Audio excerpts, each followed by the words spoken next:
नमस्कार, स्वागत है आपका दिल्ली एनसीआर दिन भर में। आपके साथ मैं हूं मुकेश गुप्ता। आइए बुलेटिन की शुरुआत करते हैं। सबसे पहले एक नजर अभी तक की हेडलाइंस पर। प्रदूषण के खिलाफ दिल्ली सरकार एक्शन में लॉन्च किया ग्रीन वार रूम और ऐप।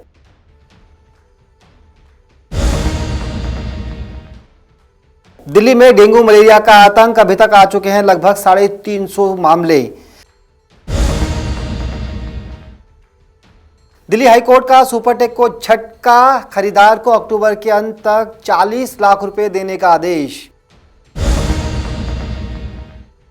द्वारका में मुठभेड़ के बाद कुख्यात हथियार सप्लायर गिरफ्तार, 6 पिस्टल और जिंदा कारतूस बरामद। और राजधानी में फिर बढ़ सकते हैं कोरोना केस, त्योहारों पर लोगों को रहना होगा अलर्ट।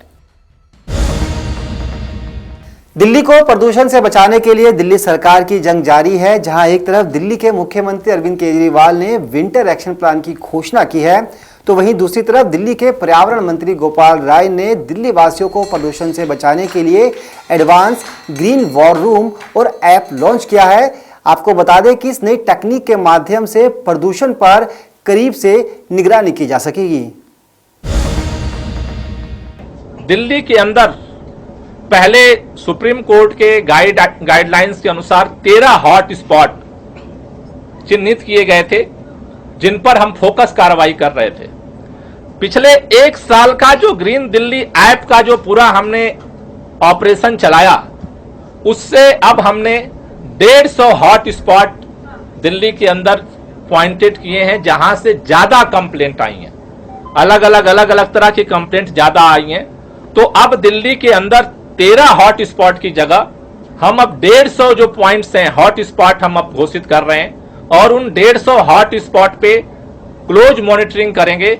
वहां पर जाकर के वहां के अधिकारियों के माध्यम से जिस डिपार्टमेंट की हैं, जिससे कि हम और ज्यादा करीब जाकर के और जो पोल्यूशन पैदा करने वाले स्रोत हैं उनको हम लोग कम कर सकें। इस पूरे अभियान के लिए सबसे जो इंपॉर्टेंट फैक्टर है ये ग्रीन वार रूम, क्योंकि ग्रीन वार रूम की टीम ही इस सारी चीजों को कंडक्ट करती है। जैसा आप मैंने बताया अभी आपको कि ग्रीन वार रूम में मुख्य तौर पर ये 3 तरह के मॉनिटर्स हैं, जिसमें हम अलग अलग जो हमारे 26 मॉनिटर सेंटर जो दिल्ली के अंदर अलग अलग लगे हुए हैं, उन सेंटर्स की रिपोर्टिंग को हम मॉनिटर यहां से रेडी करते हैं। नासा के माध्यम से जो पराली जगह जगह जलती है, किस जगह जल रही है, कितनी जल रही है, उसका मॉनिटरिंग हम यहीं से करते हैं। ऐप के माध्यम से जो अभी हमने कहा कि अब ये 150 जो हॉट स्पॉट हैं जहां सबसे ज्यादा कंप्लेंट आई है, उनकी मॉनिटरिंग का काम ही भी हम यहीं से करेंगे। तो ये सारा काम यहीं से होता है। इसलिए हमने ये महसूस किया कि ग्रीन वार रूम को और मजबूत करने की जरूरत है और उसके लिए हम प्रोजेक्ट मैनेजमेंट यूनिट इस वार रूम के साथ हमने ऐड किया है, जिसको मैंने इंट्रोड्यूस किया था।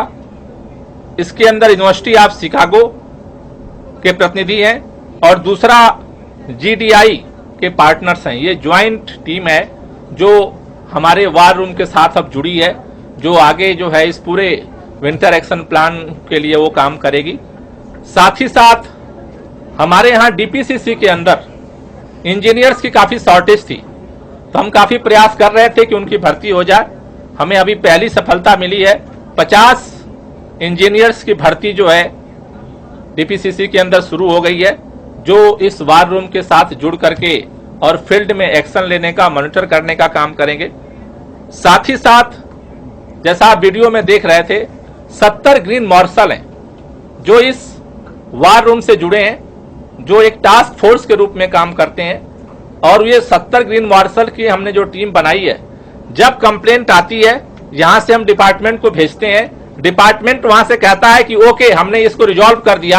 आफ्टर दैट हमारी जो टास्क फोर्स है ग्रीन मार्शल्स की, वो ग्राउंड पे जाकर के रियलिटी चेक करती है कि रियल में वो प्रॉब्लम सॉल्व हुई या नहीं हुई है। तो ये 70 मार्शल्स की टीम हमारे साथ काम कर रही है। अभी इस पूरे वार रूम को संचालित करने के लिए हमने 21 सदस्यीय टीम बनाई है, जो यहां से वार रूम से अब इस पूरे विंटर सेशन में 24/7 अब ये वार रूम काम करेगा। और जिसके लिए 21 लोगों की टीम बनाई गई है, जिसके हेड के रूप में हमारे सीनियर इन्वायरमेंटल इंजीनियर हैं BL चावला जी, वो इसको हेड करते हैं और जो कि इस पूरे चीजों की रिपोर्ट डिपार्टमेंट को और सरकार को हमारे बीच में रखते हैं। अभी ये जो पूरा अभियान है प्रदूषण के खिलाफ, आज से हमने इस वार रूम को और ग्रीन दिल्ली ऐप को लॉन्च किया है और इसके माध्यम से हम दिल्ली के साथ। अब खबरें विस्तार से। कोरोना के मामले भले ही कम हो रहे हो, लेकिन दिल्ली के अंदर डेंगू मलेरिया जैसी बीमारियों का आतंक अब तेजी से बढ़ने लगा। आपको बता दें कि दिल्ली के अंदर अभी तक 350 से ज्यादा मामले जल जनित बीमारियों के सामने आ चुके हैं। देखिए खास रिपोर्ट। कोरोना के कहर के बाद अब देश में मच्छरों का आतंक जारी है। लगातार डेंगू के मामले बढ़ते नजर आ रहे हैं। राजधानी दिल्ली में इस साल 2 अक्टूबर तक डेंगू के 340 से ज्यादा मामले सामने आए हैं। इनमें से 217 मरीज सितंबर में मिले हैं, जो इस महीने के लिहाज से पिछले 3 साल में सबसे ज्यादा है। आधिकारिक आंकड़ों से मिली जानकारी के मुताबिक मच्छर से होने वाली इस बीमारी पर जारी रिपोर्ट में बताया गया कि 2 अक्टूबर तक इस साल डेंगू के 341 मामले सामने आए। वहीं इस समय 2020 में 266 मामले सामने आए थे। दक्षिणी दिल्ली नगर निगम की रिपोर्ट के मुताबिक 2020 में कुल 1072 मामले सामने आए थे। दिल्ली स्वास्थ्य विभाग की ओर से 22 सितंबर को जारी आंकड़ों के मुताबिक पिछले साल सितंबर में 188 और 2019 में 190 मामले सामने आए थे। इससे पहले के साल में 2018 में 374, 2017 में 1103, 2016 में 1362 और 2015 में 6775 मामले सामने आए थे। वहीं इस साल 25 सितंबर तक डेंगू के 150 मामले सामने आए थे। निकाय अधिकारियों की ओर से जारी नवीनतम आंकड़ों के अनुसार इस साल सितंबर महीने में कुल 217 मामले सामने आए, जो पिछले 2 वर्षों के इस महीने के आंकड़े से ज्यादा है। इसी तरह बीते सप्ताह मलेरिया के 11 मामले सामने आए हैं। इसमें 7 उत्तरी, 1 दक्षिण तथा बिना पहचान वाले 3 मामले दर्ज किए गए। इस तरह से इस वर्ष मलेरिया के अभी तक कुल 113 मामले दर्ज किए गए, जबकि पिछले साल 176 मामले सामने आए थे। मलेरिया के मामले अभी कम है। इसके अलावा चिकनगुनिया के बीते सप्ताह 4 मामले सामने आए हैं।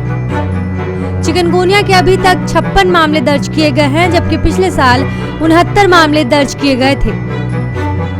ब्यूरो रिपोर्ट, नवोदय टाइम्स, नई दिल्ली। दिल्ली हाई कोर्ट ने रियल एस्टेट कंपनी सुपरटेक को झटका दिया है। आपको बता दें कि हाई कोर्ट ने आज कहा है कि वो प्रत्येक खरीदार को अक्टूबर महीने के अंत तक 40 लाख रुपए दे। आपको दिखाते हैं कोर्ट ने आज सुनवाई के दौरान और क्या कुछ कहा।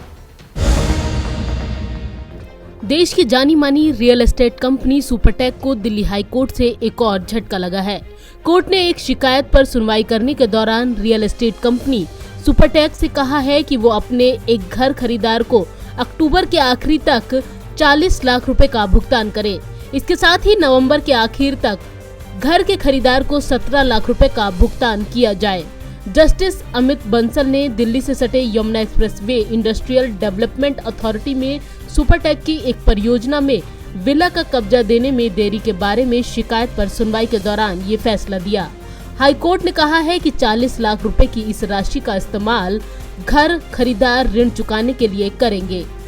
दरअसल कोर्ट ने बताया है कि घर खरीदार की कुल बकाया राशि लगभग 1.79 करोड़ रुपए थी, जिसमें से 50 लाख रुपए का भुगतान कोर्ट के 24 सितंबर के आदेश के तहत किया गया था। चूँकि मूल राशि 1.07 करोड़ रुपए थी, इसीलिए कोर्ट ने सुपरटेक से पहले इसे चुकाने के लिए कहा, जिसके बाद बिल्डर अपनी भुगतान योजना पेश करेगा। बता दें कि हाई कोर्ट ने रियल्टी फर्म को बकाया 1.79 करोड़ रुपए में से 50 लाख रुपए एक सप्ताह के भीतर घर खरीदार के खाते में जमा करने का निर्देश दिया था, ताकि अदालत को अपनी प्रामाणिकता दिखाई जा सके। वहीं बीते सोमवार को शुरू में सुपरटेक के वकील विकास सेठी ने कहा कि कंपनी हर महीने 10 लाख रुपए की किस्त के साथ पूरी राशि का भुगतान करने का प्रस्ताव देती है। हालांकि कोर्ट ने कहा कि राशि पर्याप्त होनी चाहिए।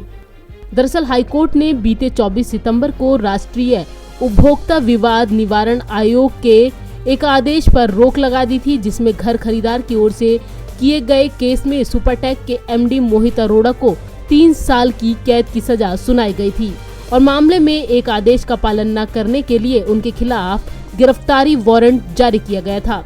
फिलहाल हाईकोर्ट इस मामले में 11 नवंबर को आगे की सुनवाई करेगा, जब रियल एस्टेट कंपनी अपनी भुगतान योजना देगी। वहीं ट्विन टावर मामले में सुपरटेक को सुप्रीम कोर्ट से राहत नहीं मिली है। सुप्रीम कोर्ट ने सुपरटेक के टावर गिराने के आदेश में संशोधन करने वाली अर्जी पर विचार करने से इनकार कर दिया है, यानी कि 3 महीने में दोनों टावर गिराने का 31 अगस्त का आदेश पहले की ही तरह लागू रहेगा। नवोदय टाइम्स के लिए संगीता सिंह की रिपोर्ट, दिल्ली। दिल्ली के द्वारका इलाके में पुलिस और बदमाशों के बीच हुई मुठभेड़ में एक बदमाश दिल्ली पुलिस के हत्थे चढ़ा है। पुलिस का कहना है कि बदमाश पहले से ही वांटेड था और इसके पास से मुठभेड़ के दौरान बड़ी मात्रा में हथियार भी बरामद हुए हैं। दिल्ली के द्वारका इलाके में एक मुठभेड़ के बाद घोषित अपराधी और कुख्यात हथियार सप्लायर को गिरफ्तार किया गया। मुठभेड़ के दौरान उसके पैर में गोली लगी है। उसके पास से 6 पिस्टल और 104 कारतूस बरामद हुए हैं। द्वारका के डीसीपी शंकर चौधरी के मुताबिक उनकी टीम को सूचना मिली थी कि बिंदापुर का घोषित अपराधी दीपक हथियारों की एक बड़ी खेप लाने वाला है। इसी सूचना के आधार पर काम करते हुए द्वारका सेक्टर 18 के पास 4 अक्टूबर की सुबह एक संदिग्ध शख्स को रोका गया। उसने रुकने की बजाय पुलिस पर फायरिंग कर दी। पुलिस ने जवाबी फायरिंग की, जिसमें उस शख्स के पैर में गोली लगी और वो पकड़ा गया। इस व्यक्ति का नाम दीपक है, son of Pappu, resident of B147 सहयोग विहार, मटियाला रोड, बिंदापुर, और इसकी उम्र 23 साल है। ये एक BC था बिंदापुर का, बार बार घर चेंज कर करके अलग अलग जगह रह रहा था।